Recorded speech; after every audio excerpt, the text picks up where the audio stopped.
자, 그 다음에 이제 궁궐풍수로 들어갈까요? 자, 궁궐에는 조선시대를 이제 주로 정하게 되는데, 궁궐풍수, 왕이 살았던 곳이죠. 이제 왕이 살았던 곳이다. 서울에는 5개의 궁이 있습니다. 뭐뭐다? 경복궁, 창덕궁, 창경궁, 덕수궁, 경희궁. 이래갖고 이제 5개가 있는 상황이고요. 그 다음에 있긴 있었는데 지금 못 찾는 데가 있죠. 연희궁이라든가, 그 다음에 또 뭐죠? 인경궁. 예, 인경궁 같은 경우에는 뭐 광해군이 만들려다가 폐위당하면서 사라진 거예요. 거기에 있던 뭐 조각이나 나무 목재들은 또 딴 데로 다 옮겨가지고 짓는 바람에 사라졌어요. 그러면 그거를 문화재 측에서 찾으려면 뭘로 찾으면 돼요? 풍수로 딱 찾으면 찾아져요. 산줄기를 반드시 믿었던 민족이니까. 아무데나 팠다고 나오는 게 아니고, 이 정도 산줄기라면 여기쯤 파면은 그 잔해가 나오겠구나 하는 게 이제 문화재 쪽에서 그럼 필요하겠다 안 하겠다 풍수를. 필요한 부분이 많죠. 네. 자, 궁궐에도 그럼 왕이 믿었으므로 풍수적으로 궁궐 터 정하는 건 당연한 거고, 그 다음에 거기에 임금도 풍수 인테리어를 하고 살았다는 거지. 자, 먼저 임금들이요 얼마나 산 기운 받기 좋아했는지 한번 보시겠어요? 자, 여기가 이제 세종로죠. 메가패스 이순신 장군 딱 서 있고, 지금은 이제 여기 개발을 다시 도시 정비해가지고 뒤에 세종대왕이 앉아 계시잖아요. 요건 지금 광화문, 지금은 다 지었지만 제가 옛날에 찍었을 때는 이제 광화문 이제 수리하고 있는 중이고요. 이렇게 요건 청와대가 여기 보이고요. 그럼 경복궁이 이 뒤에 있는데, 경복궁 뒤를 보니까 어떤 산들이 보여요? 보현봉도 보이고요. 다음에 이 백악이라고 하는 산도 보여요. 자, 백악 어떻게 생겼어요? 이게 사람 상투고요. 이게 눈이고요. 이게 코고요. 이게 귀쯤 되고요. 이래갖고 이렇게 쳐다보고 있는다. 이렇게 생각하면 말 된다 안 된다? 정면 보는 것도 아니고 약간 옆으로 이렇게 보고 있는 거단 말이에요. 예. 자, 그러면 이렇게 생겼다. 그럼 이게 이렇게 바위가 튀었다 그러면 아까 옥녀봉이라고 해야 돼요? 남성봉이라고 해야 돼요? 남성봉이라고, 남자 봉우리에 가깝겠죠. 그럼 남자 봉우리는 주로 장군봉, 신선봉, 다 들어보셨죠? 그런 소리? 그 다음 선비봉도 있어요. 선비처럼 생긴 상도 있고, 그 다음에 스님도 있어요. 자, 그럼 이 중에 이 산 이름은 4개 중에 어느 걸 택하면 될까요? 장군, 그 다음에 선비, 신선, 스님 이런 게 있다면, 여기선 남자봉우리는 남자봉우리인데 문제는 정서적인 해석도 같이 해줘야 돼요. 무슨 말이냐면, 왕궁터죠. 왕궁에게 힘을 줄 수 있는 사람은 장군한테서 힘을 받으면 돼요? 안 돼요? 임금이? 안 되지. 장군은 내 밑인데. 그 다음에 선비도 안 되죠. 내 밑에 사람들인데. 그러니까는 내한테 감히 왕한테 상기운을 감히 줄 수 있는 정도의 상기운 이름은 신선 쪽에 이름을 붙일 수밖에 없는 거지. 그죠? 해석을 그렇게 해나가는 부분도 있다는 얘기예요. 어쨌든, 경복궁 뒤에는 이렇게 큰 산들이 버티고 있구나. 그럼 백성들이 지나가다가 궁궐 쪽을 이렇게 바라보게 될 텐데, 그것도 가뜩이나 큰 건물인데, 궁궐이. 뒤에 산도 보면 위압감이 느껴진다, 안 느껴진다? 느껴지지. 자, 그 다음 사진은 이제 창덕궁이에요. 종로 3가 쪽에서 이제 찍은 건데, 창덕궁의 돈화문 정문이에요. 정문 뒤에 또 뭐가 보여요? 아까 그 보현봉이 그대로 또 지붕 위로 딱 보여요. 저 그냥 갖다 놨겠어요? 저기 방향, 대문 방향 내는 방법 중에 하나라는 거예요. 오케이? 임금도 절에 냈다는 거예요. 자, 이거는 창경궁이에요. 서울대학교 병원 주차장에서 찍었어요. 이게 홍화문이고요. 이게 명전전이고요. 이거 뒤에 뭐가 보여요? 또 다른 산봉우리가 또 뒤에 보여요. 모악이. 모악이라고 하는 산이에요. 서대문 쪽에 있는 거. 저 봉우리가 또 턱하니 뒤에 버티고 있어요. 이거는 경희궁이에요. 경희궁에 숭정문 들어가려고 딱 하니까 뒤에 뭐가 버티고 있다? 인왕산이 버티고 있어요. 그러니까 또 한 장 더. 인왕산 바위 대단하죠? 대단합니다. 이거는 종묘정문이에요. 종로 3가에 있는 종묘. 종묘 정문 뒤에 또 보현봉이 또 버티고 있는 거예요.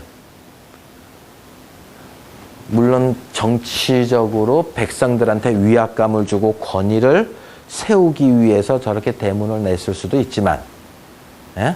풍수적으로 뒷산의 기운을 저렇게 대문하고 맞추는 방법을 왕이 사용했다는 거예요.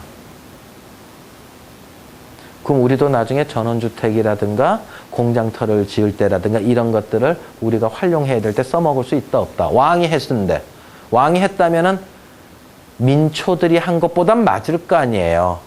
삼정승 육판서들의 이야기를 다 듣고 저렇게 했을 텐데. 그죠? 예. 이게 원래는 저렇게 가까이서 우리 집에 그렇게 들어오면 안 돼요. 그래서 건물을 바라본 게 아니죠. 건물이 바라본 게 아니고 대문이 바라본 거예요. 예. 그리고 왕이기 때문에 상징을 큰 놈을 갖다 댔다라고 보는 거죠. 예. 원래대로라면은 이런 산바위 쪽을 향해서 일반인들이 대문 내면은 조심스러워요. 예. 그건 너무 세요. 예.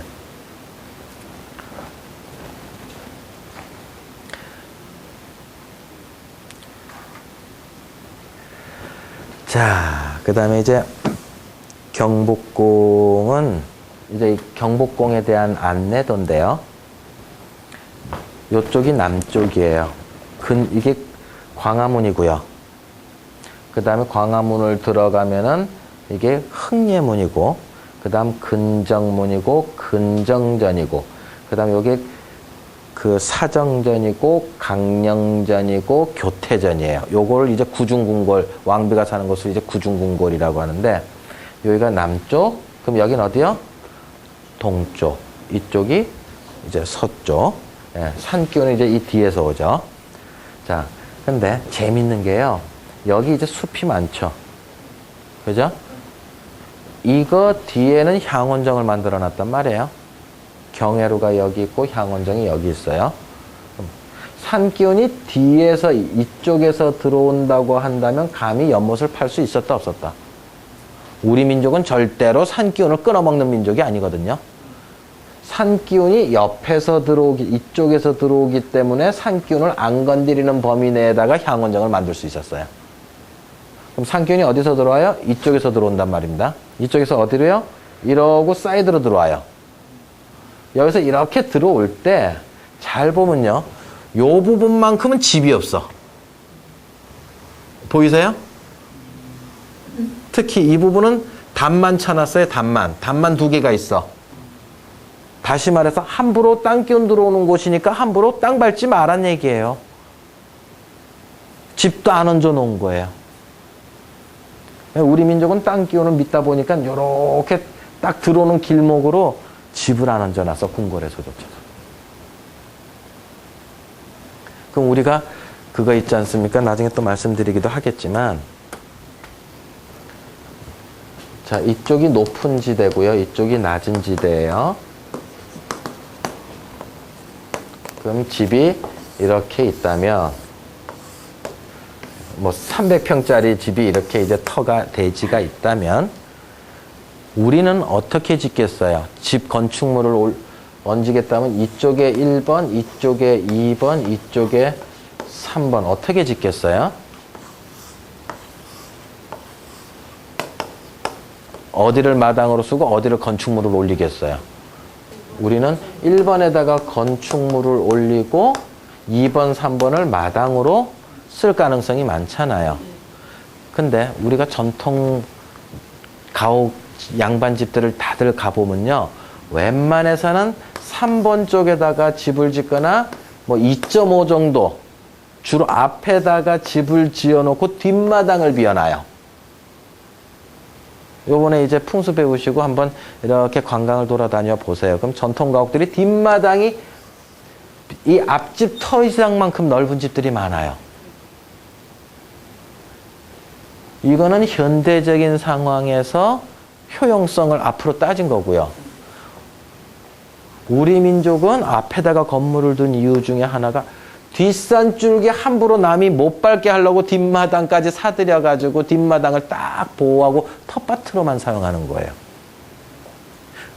현대는 땅 기운을 고민 안 하니까, 뒷산줄기를 고민 안 하니까 뒤에서 얼마를 파든지 축대를 쌓든지 딴 집이 들어오든지 상관 안 하는 거예요.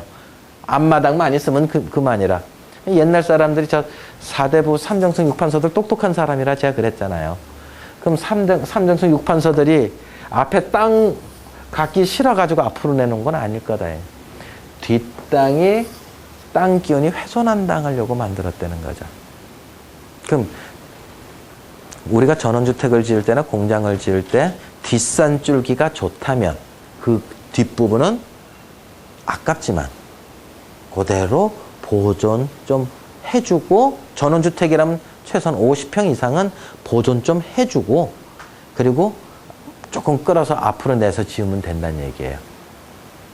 공장을 지을 때도 무조건 그냥 두부 자르듯이 뚝뚝 잘라가지고 막 축대 놓고 이렇게 짓지 말고 산줄기 잘 봐서 어떻게 공장 지을 건지, 저 산줄기는 건드릴 건지 말 건지 조금만 생각해가지고 공장을 지으면 훨씬 득이 될 거라는 거지. 지금 제 말 대충 감이 오세요? 네. 현대적으로 어떻게 바꿀 건지. 예. 그럼 이제 슬슬, 이것만 알고 있었을 땐 고민 안 했죠? 이제 이렇게 알고 나니까 고민이 더 된다, 안 된다, 이제. 알면 고민돼요. 예. 자, 그 다음에,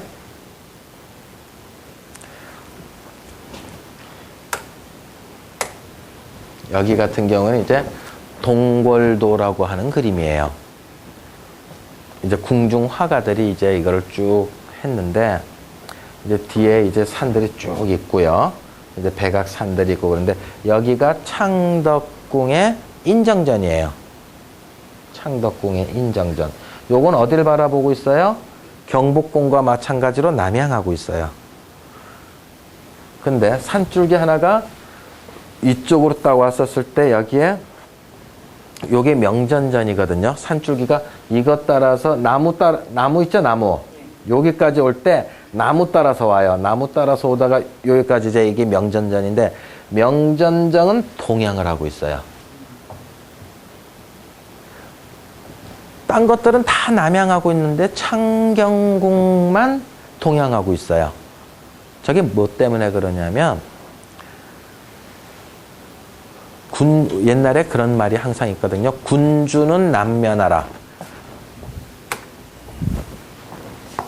임금님은 남쪽을 향하고 정정당당하게 앉아 있어야 된다. 이 군주는 남면해야 된다. 남쪽으로 면해야 된다 해서 다 남향을 해요. 근데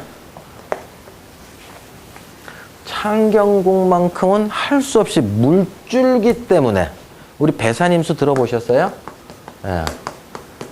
배산임수라고 해가지고 이것도 나중에 다 하나하나 말씀드릴게요.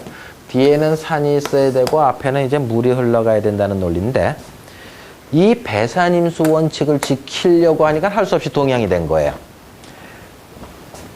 이 인정전은 뒤에서 산줄기가 이 나무 따라서 이렇게 딱 왔어요. 다시 말해서 이 나무 안 벤 거예요. 산줄기 안 잡으려고. 그대로 이제 딱 들어서 남향을 했어. 근데 이쪽에 창경궁터는 산줄기가 어디서 와요? 이렇게 오다가 나중에 꺾여가서 이렇게 오거든요. 이렇게 오다 보니까는 앞에 물줄기가 있어야 되니까 물줄기가 요쯤 흐르는 게 있거든요. 여기다 요거. 물줄기가 이거 흐르는 게 있어서 배산임수를 지키려고 하다 보니까는 뒤에는 산이고 앞에는 개천이 흐른다 해서 이쪽은 동향을 하게 돼. 무조건 남면하는 게 아니고요. 주변 산세에 맞춰서 향을 어디로 할 건가. 그럼 우리 같은 경우도 이제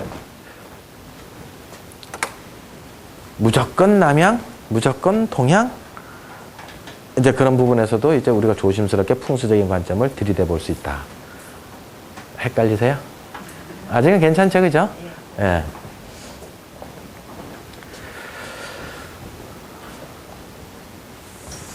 그러니까 임금님도 했다는 거를 지금 계속 이야기 드리는 거예요. 자, 그 다음에 이제 경복궁의 근정전인데, 요 경복궁의 근정전이요.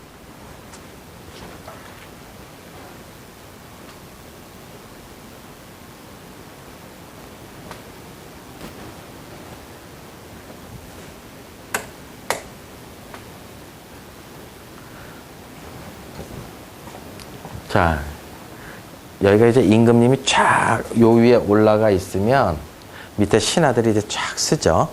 그럼 요걸 월대라 그러는데 이게 1단, 2단으로 돼 있어요. 계단 몇 개 올라가서 1단, 또 계단 몇 개 올라가서 2단. 이런 식으로 이제 돼 있는데 여기 임금님이 이제 병풍 치고 딱 앉아 계시고 요 옆에는 임금님의 가족. 왕세자, 비, 그 다음에 장인어른, 뭐 이런 삼촌, 이런 사람들이 딱 쓰고, 그 옆에 이제 관리들이 이제 나머지 밑으로 쫙 씁니다. 그러면 신하들이 이제 밑에서 이제 부름을 받고 올라가야 될 때, 이쪽으로 올라가서 일을 마치고 이쪽으로 내려와요. 여기서 이렇게 올라가서 이렇게 일 보고 이렇게 내려오는 게 아니에요. 왜? 근정전은 경복궁은 남향하고 있거든요. 그럼 이쪽이 동쪽이다, 서쪽이다? 동쪽이죠. 저쪽이 서쪽이 되고요. 해가 이렇게 떠가지고 중천에 올랐다가 이렇게 질 거단 말입니다. 해가 떠오르는 방향으로 올라가서 일 보고 해가 지는 방향으로 내려와야 이게 순리에 맞대는 거예요. 거꾸로 움직이면 순리에 어긋난다는 거지. 제가 자주 이제 쓰겠지만 순천자는 흥하고 역천자는 망한다는 소리 있잖아요. 하늘에 순응하는 자는 흥하게 되고 하늘에 거꾸로 가는 자는 망하게 된다라고 하는 소리가 태양의 궤도에 맞게끔 움직이면 흥한다 이 소리예요. 그리고 낮에 일하고 밤에 자면 순천한 거다 안 한 거다? 순천한 거예요. 밤에 일하고 낮에 잠자면 역천한 거니까는 더 피곤하고 오장육부 바란스 깨지는 거예요. 나중에 이제 자축인묘, 진사오미, 신유술에 이런 거 배우겠지만 여러분들 뭐 자시다, 축시다, 신시다 이러는 거 있잖아요. 그 몇 시 대충 아시죠? 제일 좋은 게 몇 시에 자야 돼요? 제일 깊은 밤이 언제예요? 정오가 중천에 떴을 때죠. 그럼 정오의 정반대는 어디예요? 밤에? 자정이라고 하죠. 자시의 중간 자정. 자정 전후로 자주는 게 최고예요. 그게 12시 반, 00시 반이에요. 그러니까 무조건 자도 언제는 자야 된다? 그 전에 자야지. 11시부터는 자서 그 12시 반 전후에 숙면이 들어가 있어야지 깨어난 거예요. 스님들이 언제 자요? 해시, 자시, 축시만 자는 거예요. 9시 반부터 3시 반까지만 딱 자는 게 그게 해시, 자시, 축시만 자면 해시가 9시 반부터잖아. 그죠? 우린 동경 135도를 따르니까 해시 9시 반부터 자기 시작해서 오후 3시 반 인시 딱 되면은 일어나면 맞대니까. 그럼 6시간만 자면 절대 사람은 안 죽어. 근데 요즘은 술 한잔 하면 몇 시 잔다? 아, 2시, 3시. 기다리는 와이프도 승질내면서 못 자고 있다. 그죠? 예, 그러니까 이제 더 피곤함이 쌓이고 그러는 거예요. 예. 자, 그러면 여기서 잠시 조금 쉬었다가 이야기를 계속 더 진도를 나가도록 할게요. 이제 올라가시겠어요? 예, 가운데는 이게 있는데 팽팽한 돌이 있는데 이쪽으로 올라가서 임금님은 팽팽한 돌 가운데로 가마 타고 가세요. 임금님이니까. 예, 그래서 이제 옆불대기는 이제 요게 이제 가마꾼들이 밟고 올라가는 길이고 요 가운데로 이제 임금님이 타고 올라가시는 길인데 거기에 그냥 맨돌이 아니고 이제 이런 조각이 돼 있어요. 새죠? 그럼 새면은 임금님에게 걸맞는 새는 무슨 새다? 봉황이다. 봉황새라고 안 하죠. 그냥 봉황이라고 하죠. 그럼 이걸 어떻게 해석을 해야 되냐면 임금님은 어떠한 정도로 높으신 분이냐. 구름보다도 더 높이 날고 있는 봉황. 그 위를 나르시는 분이다 이거지. 예. 그러니까 얼마나 지존하시고 높으신 분이냐 이 소리예요. 권위를 상징하는 거예요. 그래서 어디로 하림하신다? 근정전으로 하림하신다 해서 전하 이렇게 이야기하는 거예요. 아까 돌계단이 또 2단이 있었잖아요. 그죠? 돌계단 위로 하림하신다 해서 돌계단 패자를 써가지고 폐하 이렇게 쓰는 거예요. 옛날에 그 마야 문명이나 아즈텍 문명 이런 것들 보면은 영화 같은 것들 나오잖아요. 이렇게 이제 재단이 되어 있으면은 여기 이제 계단이 막 있고 여기 평지고요. 이제 권력자가 여위에서 이제 앞에 백성들을 내려다보면서 와 이러고 이제 제사를 주관하기도 하잖아요. 위에서 내려다보면 이 돌계단 패자를 써가지고 돌계단으로 하림하신다고 해서 이제 폐하 이렇게 말하는 거예요. 또 다른 용어들 있죠. 상감마마 주상전하 이런 말도 있어요.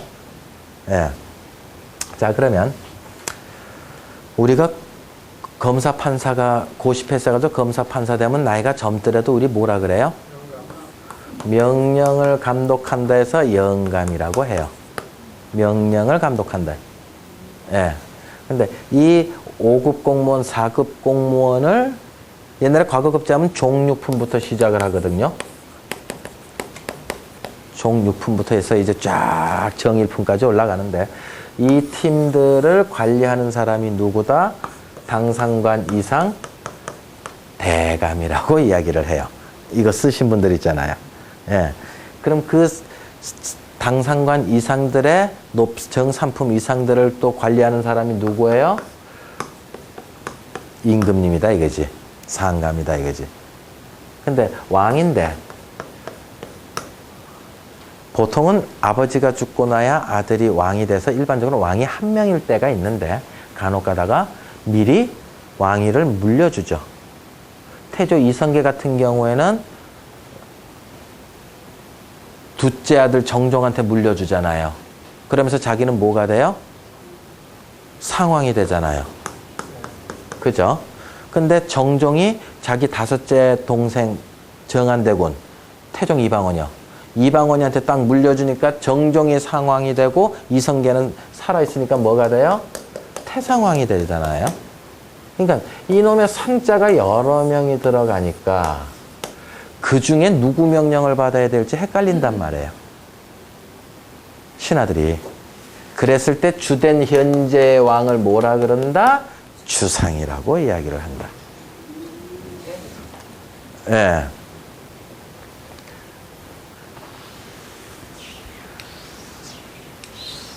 이러면서 공부하면 사극 보면 얼마나 재밌는데요. 예. 자, 여기 이제 근정전 안에 이제 이러고 들어가서 보면은 여기가 이제 용상이에요. 용상. 그럼 이제 올라가고 요게 뭐예요? 요게 요거요. 난간이 있죠? 그죠? 저 난간이 장난이 아니에요. 저기 넘어지지 말라고 있는 난간이잖아요. 그죠? 예, 우리 뭐 웬만한 데 집들 가면 다 난간들이 있고 그렇잖아요. 조선 왕릉을 보면요. 이렇게 보면은 난간석이라는 게 있어요. 예. 뭐냐면 왕릉은 크게 두 가지가 이제 있는데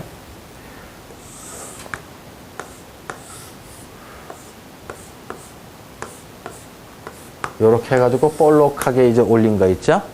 요거를 병풍처럼 무덤 주위를 둘렀다 해서 병풍석이라고 해요. 또 어떤 왕은 병풍석이 없이 그냥 이렇게만 돼 있는 경우가 있어요. 조선 초는 이게 원칙이었고요. 세조 이후서부터는 이게 원칙이에요. 수양대군 이후서부터는. 수양대군이 병풍석을 두르지 말라고 유언을 남기거든. 예. 근데 요런 형태든 여기에 들어가지 말라고 이러고 이제 병풍을 난간을 둘러쳐요. 예? 병풍석이 있든 없든 간에 이렇게 둘러쳐요. 이걸 난간석이라고 하는데 이 난간석이 무지무지 중요한 거예요. 왕릉들을 보면은 쫙 보면 어떤 거는 간혹 가다가 이게 없는 경우가 있어요. 난간은 누구에게만 치느냐? 무덤에서. 왕과 비에게만 쳐요. 왕이나 비가 되지 않은 사람은 난간석 못 쳐요. 이거 쳤다간 역적이에요. 예, 아주 위험을 갖춘 게 이게 난간석이에요. 근데 용상에서는 그냥 우리가 볼 때 그냥 넘어지지 말라고 하는 것 같지만 보이지만, 예? 뭐 이거 있다고 안 넘어지겠어? 예. 자, 근데 여기서 중요한 건 이게 용상인데, 용상 뒤에 이제 이 병풍이 있어요. 저 병풍이 거기 교재에 있듯이 일월 오봉 병. 병풍이라고 할 땐 병이라고 하고, 그림이라고 할 때는 1월 5봉 도라고도 이야기를 해요. 또 어떤 사람은 5개의 바위처럼 생긴 산이 돼서 1월 5악도라고도 이야기를 해요. 바위 악자를 써서 설악, 백악 이렇게 할 때. 근데 가만히 보면 저 병풍의 의미가 뭐냐? 해와 달이 다 떠 있어요. 저거는 태양은 음이다 양이다? 달은요? 이렇게 해석을 해서 음양이 조화롭게 다 있다라고 해석을 하는 거고요. 그 다음에 봉우리가 몇 개 있어요?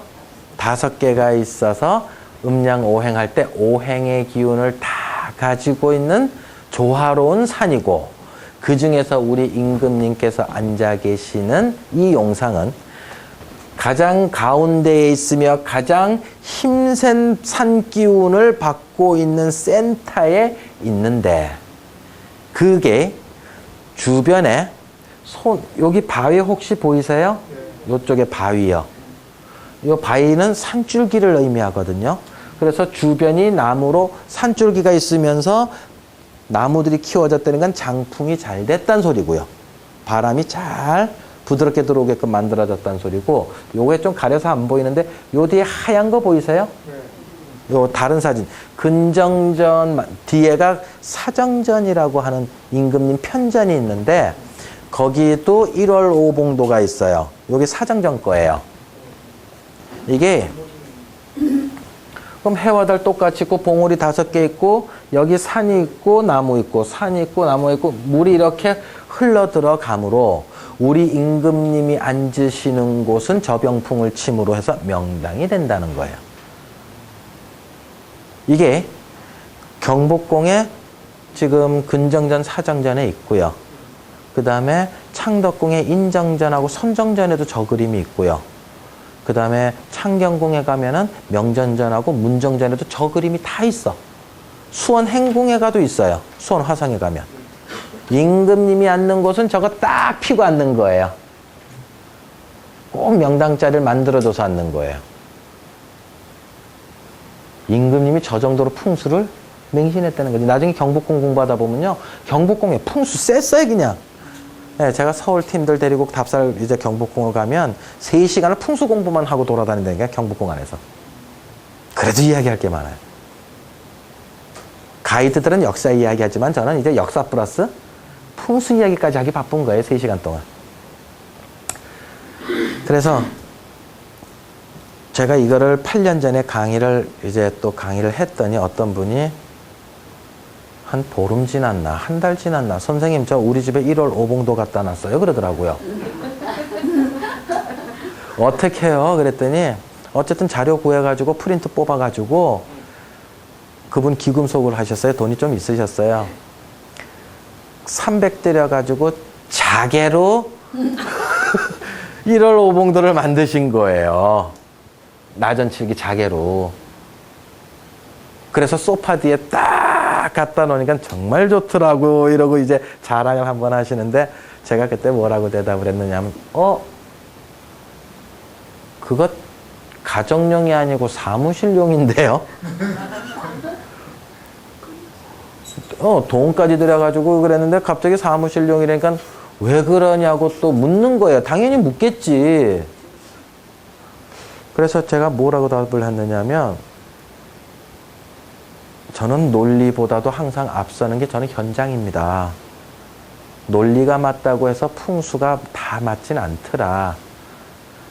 그래서 제가 궁에 가보니까 임금님이 정치를 하시고 신하들을 만나는 외전 있죠. 외전. 내전 있고 외전 있잖아요. 정치를 하시는 곳에서는 저병풍이 다 있었는데 임금님이 골룡포를 벗고 쉬는 강령전이나 교태전, 내전에는 저 그림이 하나도 없었습니다. 왜 그랬는지는 모르겠지만 저거는 가정용이 아니고 사무용이었습니다. 그랬더니 그래요? 그러니까 논리보다도 임금이 삼정성 6판서의 의견을 따라서 했다 그러면 그게 더 맞는 거잖아요. 아무리 음양오행이 어쩌고 저쩌고 할 필요 없는 거예요. 논리는 논리일 따름이에요. 현장에서 검증 안 되면 자기 논리는 조심스럽게 판단해야 된다는 얘기지. 책을 읽더라도 현장에서 안 나오는 논리는 뭐예요? 필요 없는 거잖아요. 풍수책을 읽어보면요. 진짜 백몇십 가지 조건을 다 지켜야 돼. 책 읽어보면. 이러면 망한다, 저러면 망한다, 그렇게 해서는 망한다. 이러면 병들어 죽는다. 별소리가 다 많아. 그게 그냥 뭐 하나만 잘못돼도 다 죽는데 그냥. 그럼 그거 다 지킬 터가 있어요, 없어요? 없어요. 그러니까 책을 읽을 때도 논리는 그럴듯한 것 같은데 안 맞는 경우가 있다는 얘기예요. 그럼 어떻게 제껴야 돼요? 그런 필요 없는 논리들은? 반드시 지켜야 될 큰 조건이 있고요. 이건 지켜야 돼요. 여기에서 하자가 있으면 그 땅 들어가면 안 된다는 소리예요.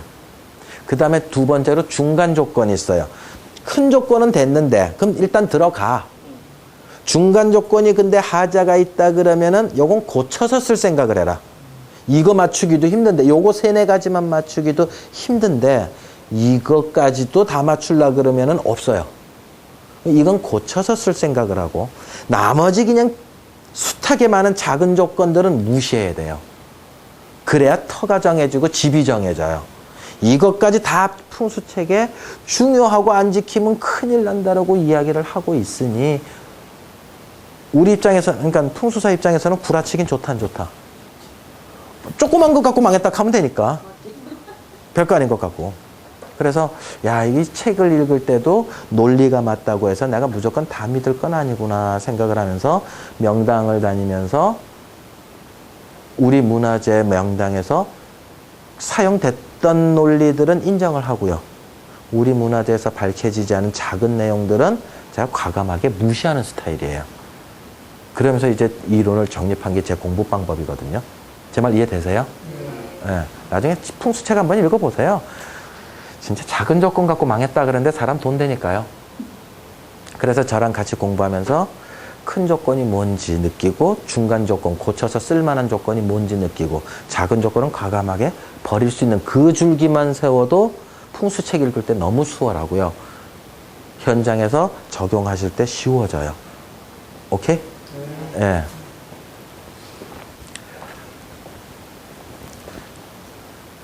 자, 여기는 이제 창덕궁의 인정전이에요. 예.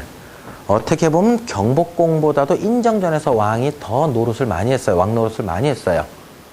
성종 때 옮겨가면서부터 260여 년간을 인정전 여기서 했거든요. 인정전 안에도 들어가니까 뭐가 있더라? 1월 오봉도가 있더라 이거죠. 그죠? 예, 아이고. 자, 그러면 10,000원짜리 하나 좀 꺼내보세요. 여러분들 지갑에 있는 것 중에 10,000원짜리 하나 꺼내보세요. 한번 보세요.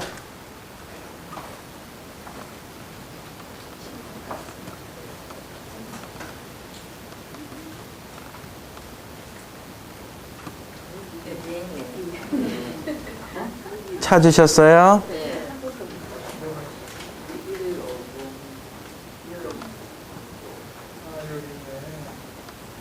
보셨다 못 보셨다?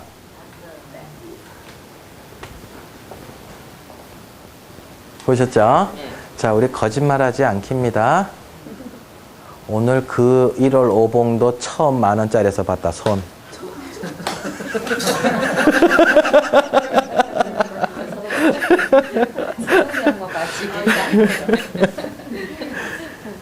지금 카메라 찍고 이제 카메라로만 나중에 보실 분들은 지금 뭔지 몰라갖고 10,000원짜리 필까 안 필까?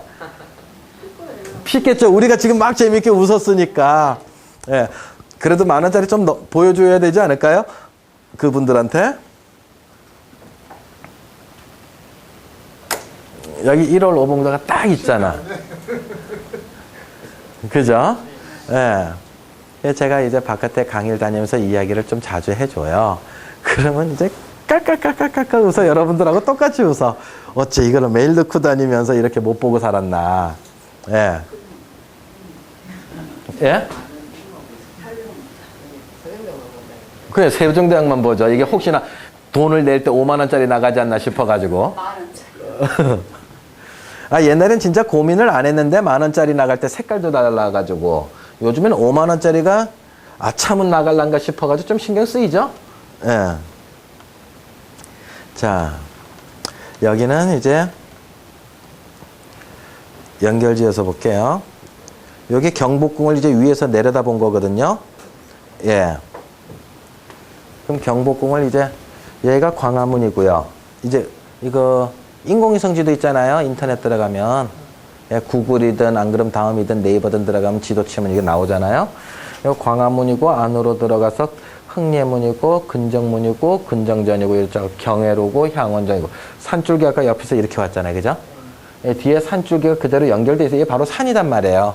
예, 산줄기가 그대로 이렇게 연결돼 가지고 이러고 이제 들어오는데 우리는 뒷산줄기를 워낙 중요시했던 민족이에요. 뒷산줄기 함부로 손대는 민족이 아니란 얘기예요. 근데 자금성이에요. 북경의 자금성이요. 여기서부터 들어가면서 이게 천안문이에요. 천안문이고 여기가 오문이에요. 디귿자로 생긴 거 있죠. 건물이 디귿자로 생겼는데 말오자 있죠. 자축인묘진사오미 신유술에 할 때 오. 말오자. 어떻게 씁니까 이거? 이렇게 쓰잖아요. 네, 오문이라고 써요. 왜 오문이라고 썼죠? 그 허구만한 말 중에 남쪽이잖아. 남쪽. 정오. 네, 오시. 네, 남쪽이잖아요. 그게 오문이라고 이제 썼어요. 우리 광화문은요. 오문이라는 말 대신에 광화문이라고는 썼지만 문 3개가 있잖아요. 광화문에. 예? 여러분들이 바깥에 있고 제가 근정전 쪽에서 바라본다면 문이 3개가 있잖아요. 이쪽에 말그림이 천장에 2마리가 그려져 있어. 남쪽을 상징하는 거. 말그림 2개가요. 여긴 주작 그림이 그려져 있고요. 여기는 현무 그림이 그려져 있어. 풍수적인 그 사신사 그림이. 우린 말 그림이 그려졌는데 이게 중국의 오문이랑 같은 내용이래. 근데 재밌는 거는요. 이 안에가 자금성인데 요 들어가가지고 이게 태화전이고 이제 곤영전이고 그런데 뒤로 이제 신무문으로 빠져나가는데 이게 물이에요, 물. 땅 판 거예요, 땅 판 거. 해자라 그러죠, 해자. 예? 들어보셨어요, 해자? 전쟁 났을 때 이제 조금이라도 이제 지키기 위해서 또랑 판 거 말이에요. 해자 이렇게 쓰나? 야? 해자를 뭘로 쓰지? 이랬습니까? 어쨌든 해자야, 해자. 여기서 나온 흙을 만들어가지고 뒤에 경산공원을 만든 거거든요. 일부러 만든 거예요. 가산이라 해, 가산. 가짜산. 예. 우리는 이 뒤에 이걸 끊는다, 안 끊는다? 우리 민족은 절대 안 끊어요. 있을 수가 없어요, 우리는. 근데 중국은 전쟁 방위 목적으로 끊는 걸 감수하는 거예요. 풍수 시각이 우리랑 틀려요. 예. 여기도 분명히 풍수적으로 다 자리 배치 다 했거든요. 근데 뒷산 끊는다고 하는 거는 우리랑 완전히 개념을 달리한다. 일본 모서가 같은 모서가 궁에 지금 해제가 있지 않습니까? 지금 이해되시, 예. 해자 맞나요, 한자가? 예. 그렇게 만들어 놨고요. 잠시만요, 그러면. 지금 오사카 이야기가 나왔다고요? 조금만 기다려 주세요. 오사카 성입니다. 말하는 대로 탁탁 나오니까 좋죠? 자, 이게 오사카 성인데 조금 더 가까이 가서 볼게요. 이렇단 말이에요. 오사카 성이, 여기가 오사카 성이에요. 근데 저기를 들어가려면 어디요? 여기서 이 길을 타고 들어가야 돼. 이 길을 타고 이러고 들어가야 돼요. 그러니까 해자가 이거 한 겹 돌았죠. 그 다음에 이거 또 돌았어요, 이게. 두 겹이에요. 이건 전쟁 방위 목적이라는 거지, 산기온 받는다 생각 완전히 안 한 거예요, 저거는. 두 겹씩이나 저렇게 해자를 돌려놨다는 거는. 우리하고 풍수관점이 완전히 다르죠. 예. 그리고 일본 같은 경우에는 땅 지질이 별로 안 좋아가지고 매장 문화 자체가 발달을 안 해요. 우리는 땅 질이 좋아가지고 매장 문화가 발달을 하는데, 예, 저기는 화장 문화가 발달하잖아요. 자.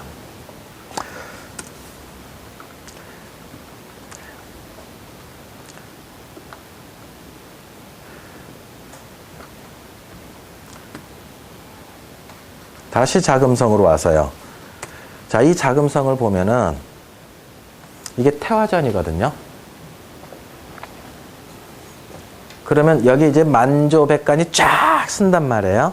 그러면 이거 보면 얼마 전에 이제 그 영화 있었죠? 몇 년 전에 황후라고 하는 영화가 있었잖아요. 그때 이제 그 주걸륜이 둘째 아들이 이제 노란 갑옷, 국화밭 쫙 만들어 놓고 앞으로 돌격할 때 국화밭 밟고 이제 쳐들어가는 이제 그 장면인데 조금 가까이 가서 볼게요. 자, 그럼 여기는 몇 단이에요? 1단, 2단, 3단이에요. 월대가. 계단이 3단이에요. 그럼 우리는 황제가 3단을 중국에서 쓰니까 우리는 아까 경복궁에서는 2단밖에 못 쓰는 상황이었어요. 그리고 여기는 신하들이 이쪽으로 올라가 가지고 보고 이쪽으로 내려오겠죠. 황제는 어디요? 가운데로 가마 타고 올라갔는데 여기서부터 여기까지가 우리나라하고 잽이 된다 안 된다? 이게 17m예요. 저걸 답도라고 하는데 한국이나 중국이나 다 답도라고 하는데 이게 17m야. 그걸 쫙 타고 올라가는 거죠. 근데 제가 요 위에서 사진을 아래로 딱 답도를 찍었더니 밑에는 안 나오고요. 요 윗부분만 딱 찍히는 거예요. 이 초점이 틀리지잖아, 카메라로 찍으면. 예, 그래서 위에서 아래를 딱 내려보고 찍었더니 구름 속에 용들이 그냥 구름 치면서 이런 조각을 쫙 만들어 놓은 거예요. 그죠? 그러니까 우리나라는 봉황을 쓸 수밖에 없었죠. 거의 저쪽이 용을 쓰니까. 좀 승질나죠, 그죠? 그래서 나중에 고종 때 경복궁을 다시 짓잖아요. 그래가지고 고종 때부터 뭐였어요? 황제로 칭하게 됐죠. 우리나라가 세력이 강해서 황제가 아니고 일본의 어떤 작전 세력에 의해서 이제 중국으로부터 탈피하기 위해서 고종 황제를 만들게 되거든요. 순종 황제를 만들게 되고. 그래서 경복궁 경복궁 근정전에 가면 제일 큰 건물이요. 아까 그 답도 봤던데. 거기 내부에 들어가고 천장 중앙을 딱 보면 용 2마리가 쌍용이 이렇게 얽혀 있어요. 그거 있는 거 찾아보자. 조금만 기다려주세요. 보여드릴게요. 근정전이죠. 조금만 기다려 주세요. 서울에, 궁궐에, 경복궁에,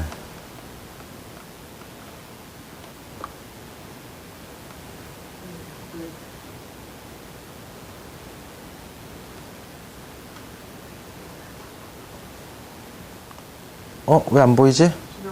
지나갔어요? 근정전, 아니, 천장이요.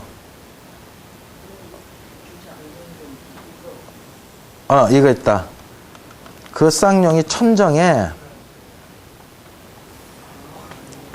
쌍용이 이제 가운데 딱 뺏겨 있어요. 우리로 치자면은 그거 등불 달아야 될 자리 있잖아요. 정중앙에.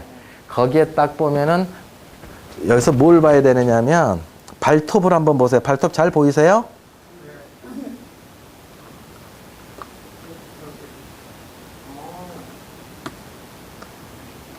발톱이 몇 개로 보이세요? 이걸로 볼까? 7개죠.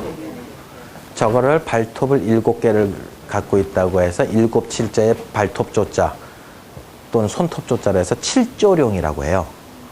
칠조룡은 황제만 쓰는 거예요. 저 용이 저 암수입니다. 따지면 그렇게 봐야 되겠죠. 암수라고 보는 게 맞습니다. 예. 그거 조금 어려운 내용이긴 한데 용이 남쪽과 북쪽으로 있으면은 여기 암수예요. 동쪽과 서쪽으로 나 있으면은 요건 경쟁 관계의 용이고요. 좀 그런 게 있습니다. 예. 그럼 남용이 순놈이고요. 북쪽에 있는 용이 암용이에요. 남쪽에 양기운이거든요. 칠조룡 이런 것도 있어요. 자, 문제 하나 낼까요? 자금성이잖아요. 자금성. 황제 뒤에는 1월 오봉도라고 하는 그림이 1번 있다, 2번 없답니다. 자, 손들기. 1번 황제 뒤에 있을 것이다, 손. 없을 것이다, 손. 모르겠다, 손. 그래도 이 반은 아주 솔직한 반이에요. 그죠? 예. 글씨 4글자만 쓰여 있었지 다른 그림이 없었어요. 글자가 써 있었어요. 액자가 탁 4글자가 적혀 있는데 지금 그 액자 기억이 안 나. 옛날에 찍었는데 이게 또 이제 관광객들한테 밀려가지고 흔들려서 가지고 이제 그 사진이 제가 그냥 버려버렸어요.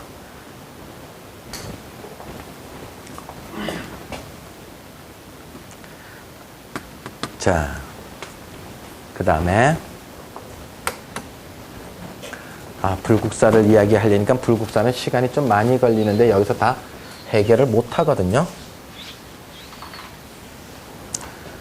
그러면 이제 제가 다른 이야기를 이제 조금 하고 다음 시간에 이제 그걸 할 텐데,